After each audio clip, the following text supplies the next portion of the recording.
right, so I will then introduce our next speaker, Mario Hoffman, who's leading a Department of Security and Privacy Competence Center at Frankfurt, at Continental, one of the major tier 1. Mario, what is the statistics? Is 80% of the ECUs from Continental, or am I right to say that? Well, 80% in each car? Yeah. This would be cool. Yeah, this would be cool. But there is a, let's say, large number of ECU that you see in every vehicle comes from his company. Mario is what I really like about it. He's a passionate privacy evangelist. So he's a privacy freak. So I really want Mario to sign the GDPR consent, because I mean that's what you always push for. And I'm really looking forward to your talk. Please welcome Mario Hoffman. Thank you very much for those kind words. So, privacy evangelist. I think need to put this on my business card. That's cool. Maybe just before I start, 2 remarks here. Here was the question of software developers in India. So we have, of course, Continental has a huge hub in Bangalore, and you can believe me when I say we have tons of processes that you have to follow all around the world. So don't worry. And there was another thing with the self-driving cars. So we also work, of course, at Continental, a lot of those issues on several levels. So as Hasan said, we provide lots of different electronic control units. Continental is number 2 after Bosch, headquartered in Hanover. We have worldwide around 240,000 people working for Continental, so quite a large company, I would say. And there is one dedicated group in Frankfurt, and 40 plus security experts, I would count. And we help all the business units worldwide, so we have more than 20 business units, making their products more robust against cybersecurity attacks. So we will hear something about cybersecurity in this life hack afterwards. So what I would like to share with you today is more like I would say I'm on a promotion tour, on an awareness tour. There I say, hey guys, in Continental and also our customers, how about data protection? How about privacy? And typically, we know, but it's the customer, so are we asking for it? So that means almost no OEM is asking us currently. But the thing is, there's something called European General Data Protection Regulation. And I try to push the guys, especially with some numbers, that we need to take care and need to consider that. And this is all about here, my presentation is. So I have been told by my communication department that this device should work. Maybe it will after it will wake up again. So let's try that way first. So I've been told by my communication department, please have a disclaimer in front, because this session will be recorded. So that means it will stay forever in the internet. So that's important. So the presentation was prepared by Mario Hoffman, that's me, in his personal capacity. So the opinions expressed in my presentation are my own and do not reflect the view of Continental. So I hope it will in the future, but this is not yet the case. But still doesn't work, so anyway, no problem. See if I can help you. So the thing is, I was a little bit late for your presentation, unfortunately, but I experienced lots of those emotions on my way from Frankfurt to Munich. So what we are talking about is, let's say, okay, cool. It was not turned on. Cool. Oh. Sometimes the problem is simple. Why did you mention that? So, what we are currently, it's kind of a pretty disruptive phase, I would say, for automotive as such. So maybe I would even say it's a little bit too much, because we have this connectivity, digitalization kind of progress that we try to manage. We have, of course, the autonomous cars, trying to make this possible, make this happen, that the cars can drive autonomously by having exchange of information to other cars, to other people on the street to an infrastructure.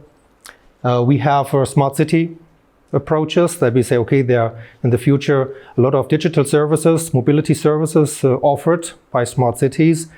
So lots of things currently developed in parallel. And not to mention the diesel stuff and the e-mobility kind of thing. So a lot of tasks in parallel, I would say. And then I come, but guys, you have this kind of personalization in mind. Of course, mobility services, and you enter a car, and the seat moves to the same position like last time, or not only in your own car but also in rental cars. So you need some kind of profile management from somewhere that the car knows you, or at least knows your profile or some facts about you. And this is why I'm currently going around in the business unit and asking, okay guys, have you ever considered, okay, this is of course possibly personally identifiable information that you deal here with. So we probably need to at least consider, at least check what kind of compliance rules, regulations we have to meet. And there's not only the European General Data Protection, but there's also coming up in California, the Privacy Act. Some other countries around the world have also considered the GDPR, the European style, as a blueprint, possibly. So we are going in this direction to protect everybody's privacy in the future, step by step. So the GDPR, I think, will become kind of an export hit in this sense. So what can we do? I just, as a little snapshot here, some sources in modern cars. In modern cars, you have more than 100 electronic control units. And this is kind of the typical suspects if I try to raise awareness on this data protection topic. So we have, of course, the braking system was already mentioned here. There's one thing, event data recorder. This is kind of a development currently in automotive, kind of the black box that you know from airplanes.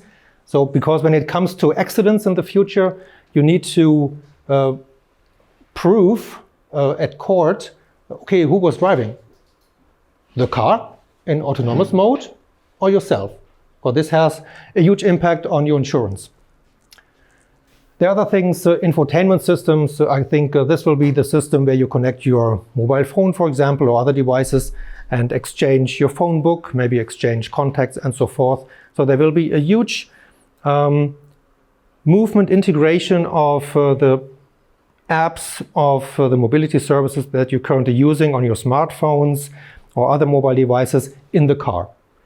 And if you look at the industry, there are of course companies considering watching at a modern car just as, okay, this is a large smartphone, a smartphone with 4 wheels.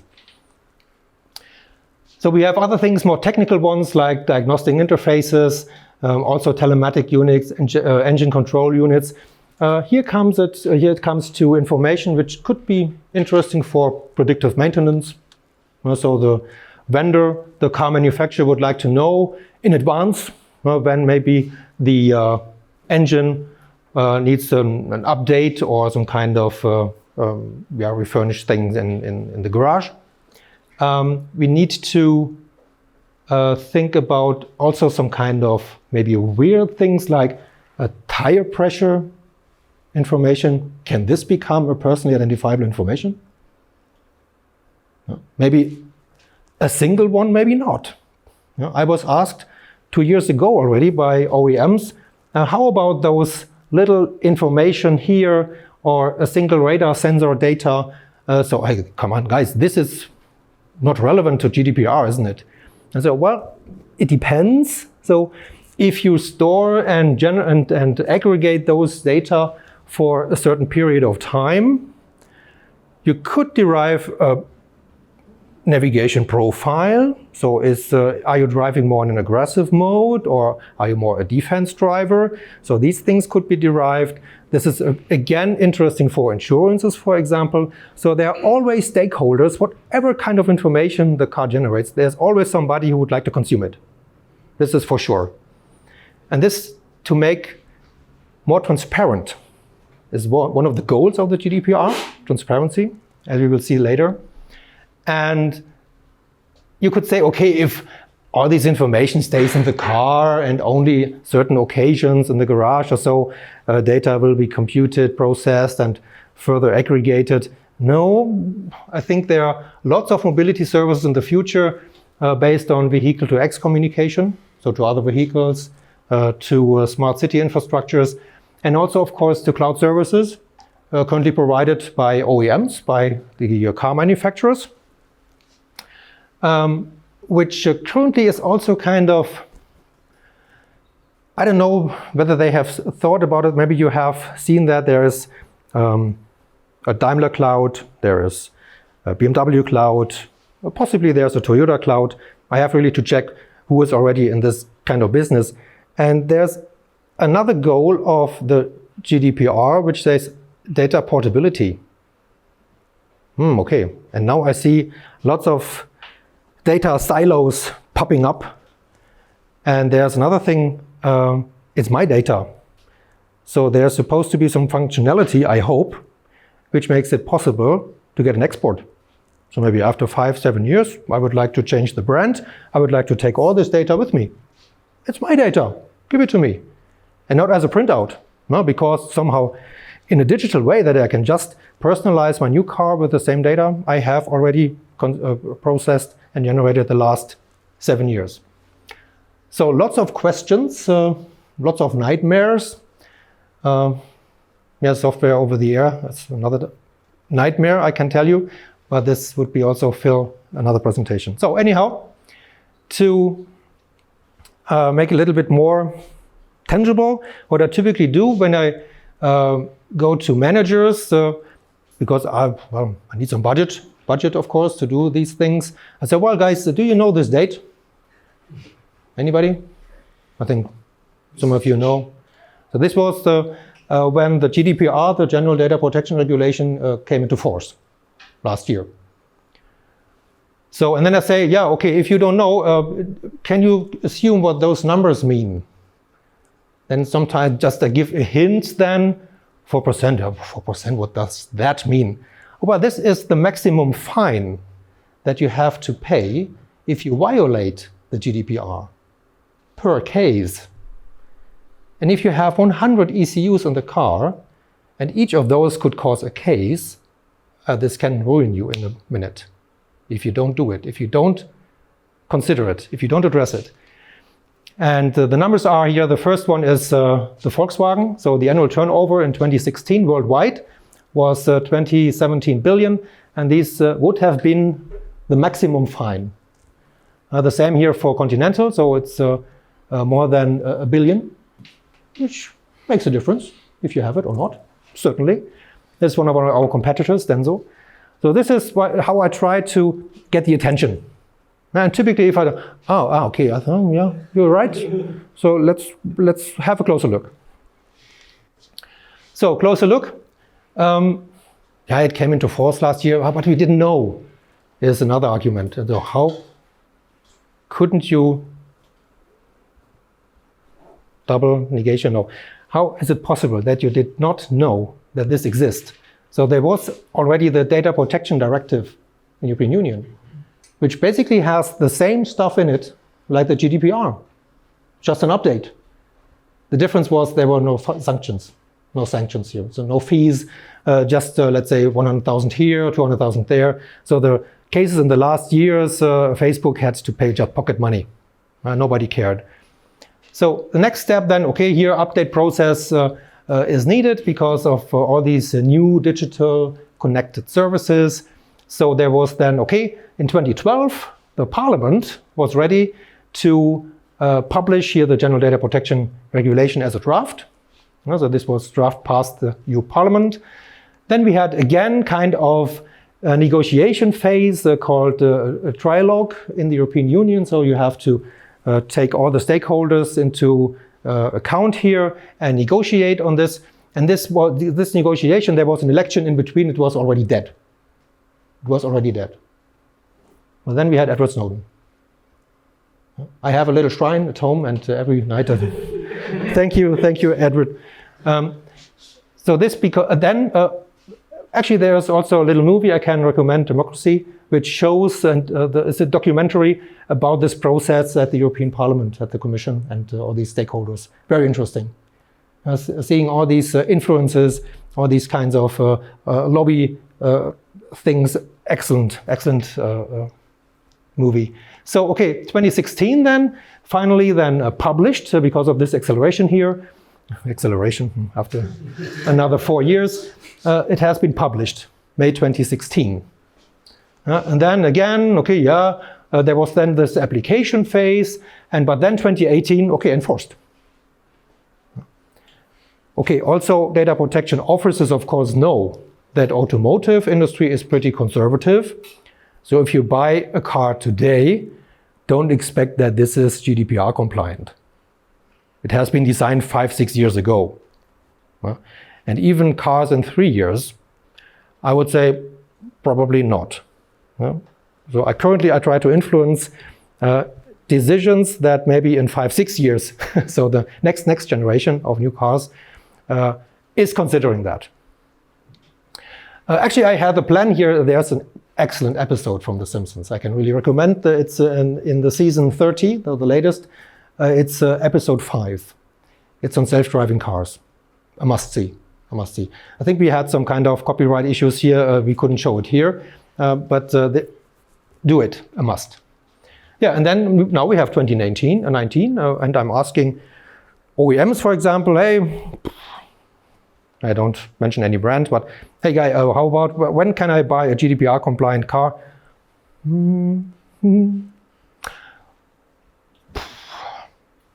Yeah, when can I expect? I mean, Continental is a tier 1 supplier.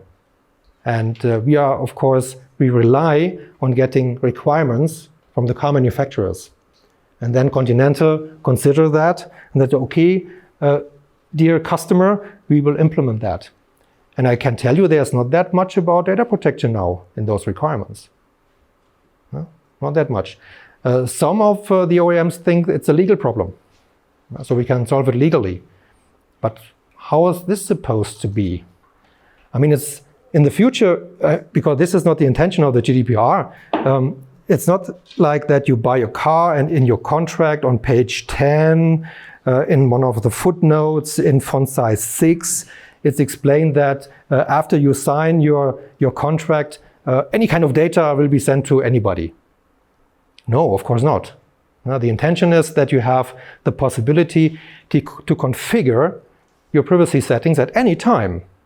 Because if I am here in the smart city Munich and tomorrow I drive to the smart city Ingolstadt and I would like to change my settings.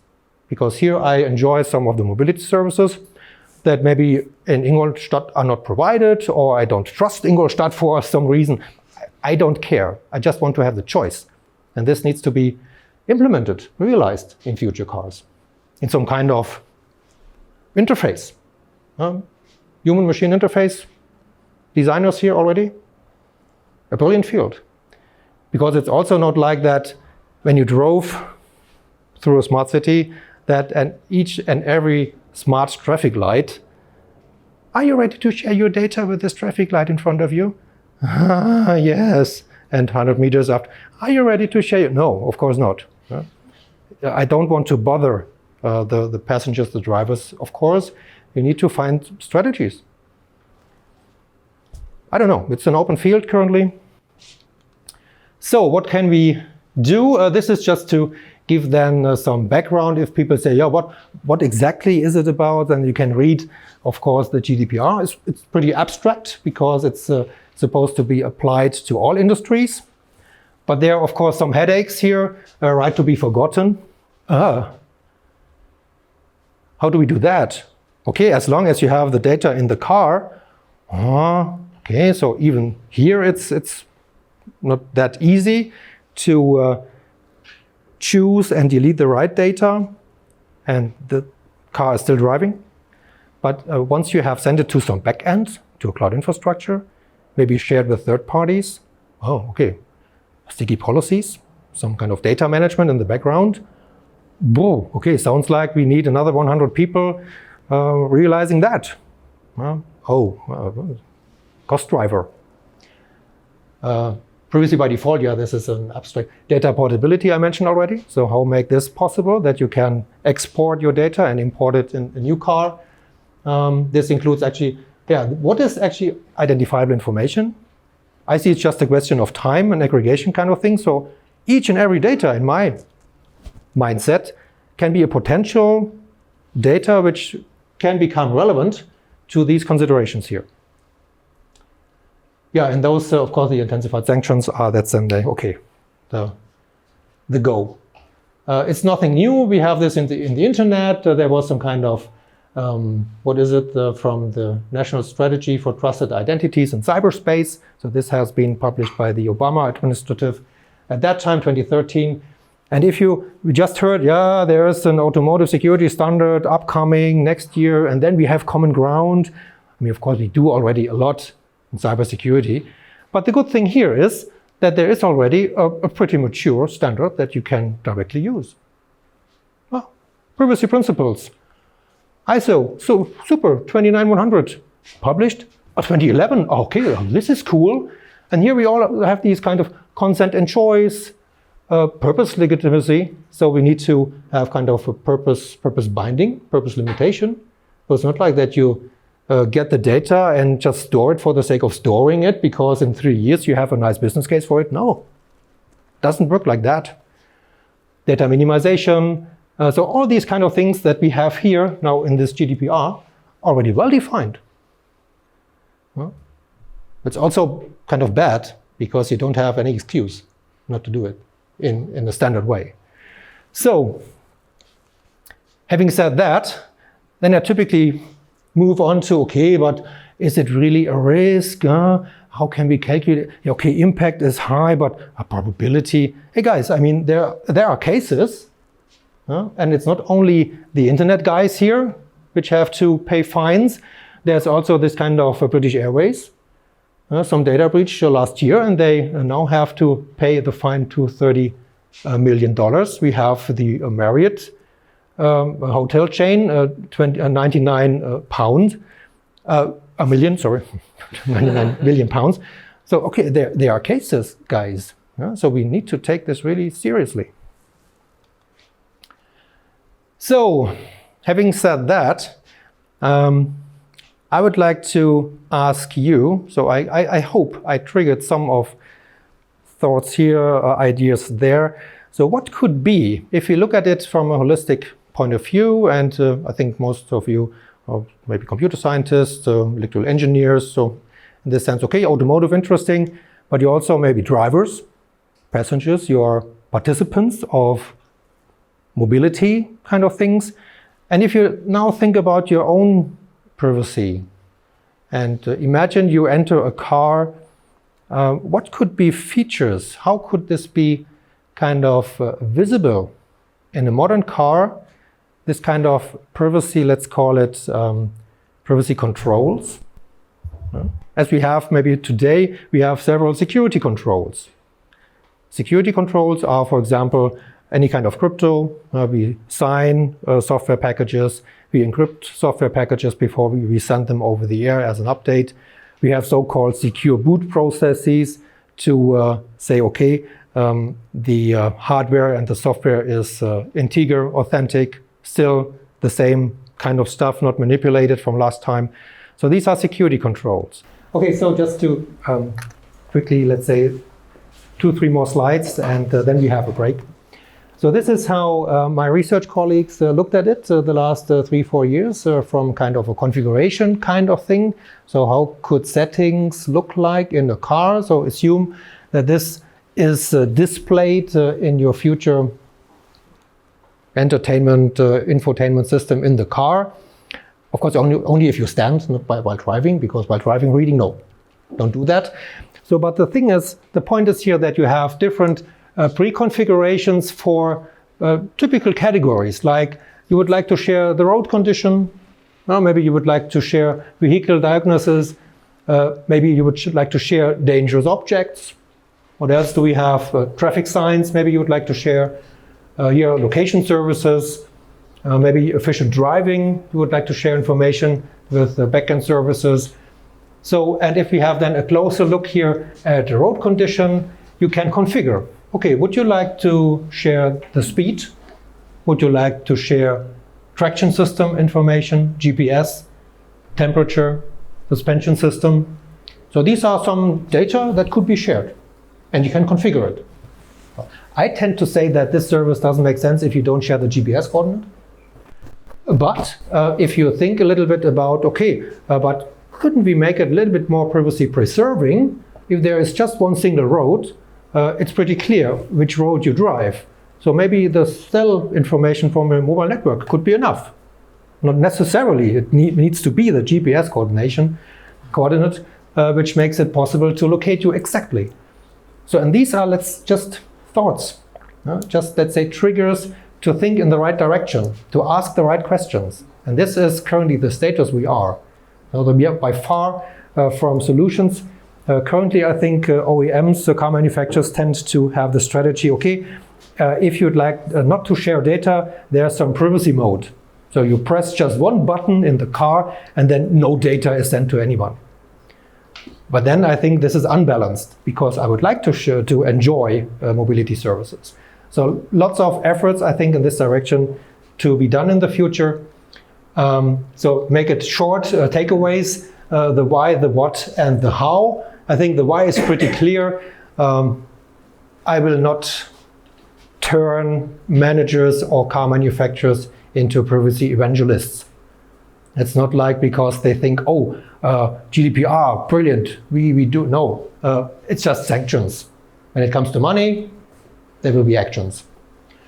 What could be like if we put all these kind of aspects and more into kind of a privacy engineering tool set for automotive, whatever that means, whatever is in it, but just to have kind of, if I've been asked in the future, let's say in 3 years from now, OEMs start to ask, okay, we would like to have the autonomous driving ECU, but GDPR compliant. Then I open my privacy toolbox and I know, okay, anonymization, bam, data lifecycle management, bam, some kind of signatures, sticky policies, bam, bam, bam. And then these kind of things, I think, hope will happen in the future as kind of solutions, as part of components of this tool set. And at how, I think it will be holistic. So you need kind of this end-to-end. You need to have policy enforcement points, of course, in the back end. So metadata on the data that you send to some services, that the services know how they can use it. Also, it does not come for free, these kind of developments, of course. It will be multidisciplinary, maybe even more than security. You will have lawyers, you will have kind of user-machine interface experts, how to make things transparent and visible and when. And in automotive dimensions, we need to have it fast. We need to take decisions now to have GDPR compliant cars in 5-6 years. So I think this is the key takeaways. So my contact data, if you like to contact me afterwards, of course, happy to try to answer your questions. And remember, privacy is an attitude and not for sale. Thank you. In this podcast show, we bring in the industry leaders and experts in the automotive domain to share their experiences along their journey. The mission of our podcast is to start a dialogue that will allow us to understand the development of automotive industry and where the automotive industry is going. You can ask questions to our guests directly. Just send us an email to podcast@matrickz.de. We'll schedule a call with you during the recording and you'll be part of our show. Make sure you subscribe so that you don't miss any new episodes. Please share this video to help others get enlightened as well, and that would mean a great deal to us. See you in the next episode.